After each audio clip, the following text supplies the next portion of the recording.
Part 4. You will hear a student on a fashion design course giving a talk about the history of pockets. First, you have some time to look at questions 31 to 40.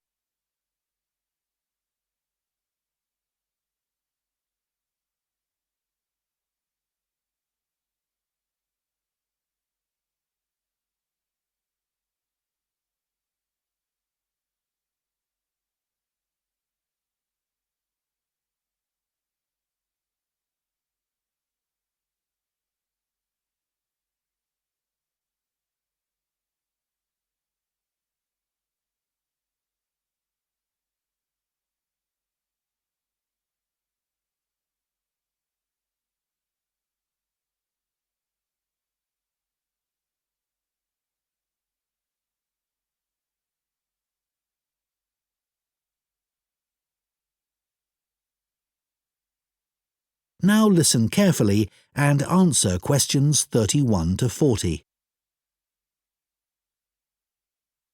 Good morning.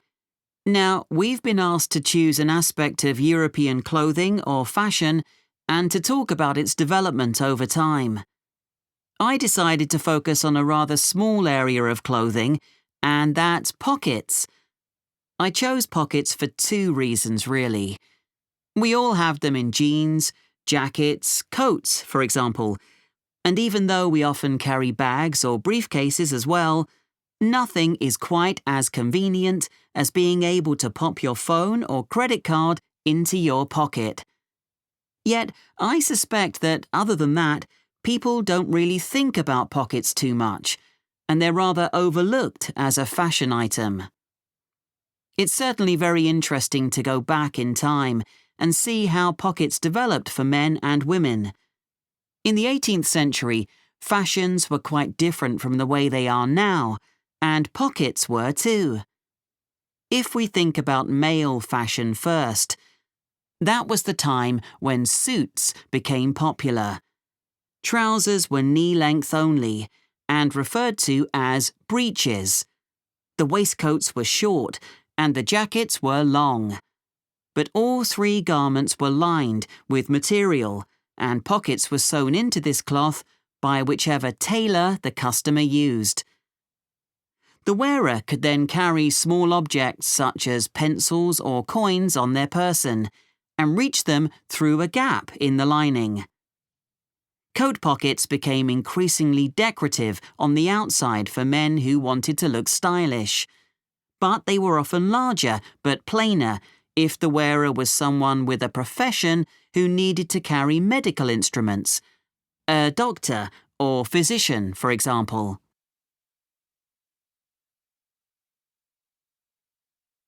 The development of women's pockets was a little different.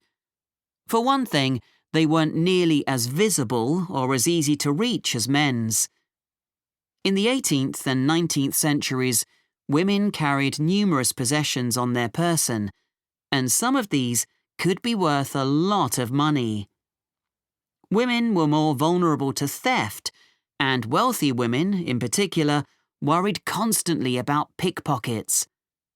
So, what they did was to have a pair of pockets made that were tied together with string. The pockets were made of fabric, which might be recycled cloth if the wearer had little money, or something more expensive, such as linen, sometimes featuring very delicate embroidery. Women tied the pockets around their waist, so that they hung beneath their clothes. Remember, skirts were long then, and there was plenty of room to hide a whole range of small possessions between the layers of petticoats that were commonly worn. They would have an opening in the folds of their skirts, through which they could reach whatever they needed, like their perfume. Working women, of course, also needed to carry around items that they might use for whatever job or trade they were involved in, but their pairs of pockets still remained on the inside of their clothing. They just got bigger or longer, sometimes reaching down to their knees. So, the tie-on pockets went well into the 19th century, and only changed when fashion altered towards the end of that period. That's when dresses became tighter and less bulky, and the pairs of pockets became very noticeable. They stood out too much and detracted from the woman's image. Women who had been used to carrying around a range of personal possessions, and still wanted to, needed somewhere to carry these items about their person. That was when small bags, or pouches as they were known, came into fashion, and, of course, they inevitably led onto the handbag of more modern times, particularly when fashion removed pockets altogether. That is the end of Part 4. You now have 1 minute to check your answers to Part 4.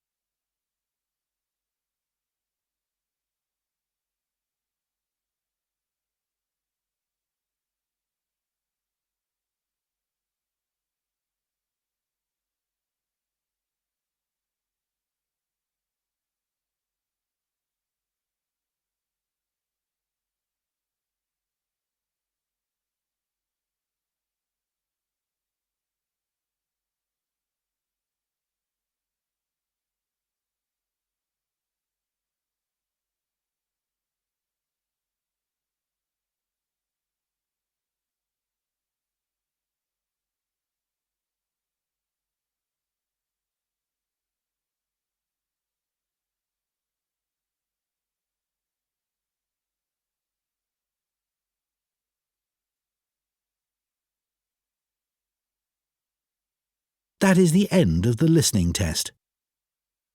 In the IELTS test, you would now have 10 minutes to transfer your answers to the listening answer sheet.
Part 3. Listen carefully and fill in the blanks. Number 1. Why do people have dreams and ambitions? I think people have ambitions because they give life direction and meaning. When someone has a clear goal, they're more likely to stay self-motivated and push themselves to grow. Ambitions also encourage people to go the extra mile and leave no stone unturned in the process of achieving success. Without dreams, life would feel quite aimless. Number 2. Do you think children should be encouraged to dream big? Yes, to some extent. Encouraging children to dream big can inspire creativity and confidence. They may develop determination and perseverance from working towards their goals. However, parents should also provide guidance so the ambitions remain realistic and healthy. Otherwise, kids may face frustration when they fail to move mountains or reach for the moon.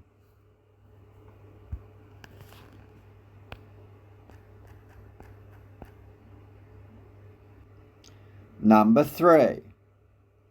How important is it to set long-term goals? Very important. Having a long-term vision helps people plan ahead and make smarter decisions. When you know what you want in the future, you can pursue your dream more effectively. It also helps you anticipate challenges and prepare to overcome obstacles. In the long run, achieving these goals often brings a deep sense of fulfillment. Question 4. Do ambitions change as people grow older? Absolutely. As people experience life, they usually adjust their priorities. For instance, young adults might shoot for the stars, wanting fame or high income. But later on, they may value stability, family, or personal growth more. It's natural because people evolve, and so do their ambitions. Number 5. Is it better to have one big dream or many small goals? Both can be effective.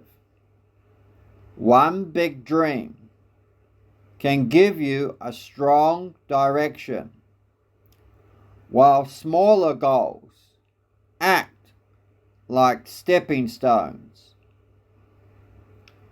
They keep you goal-oriented and motivated.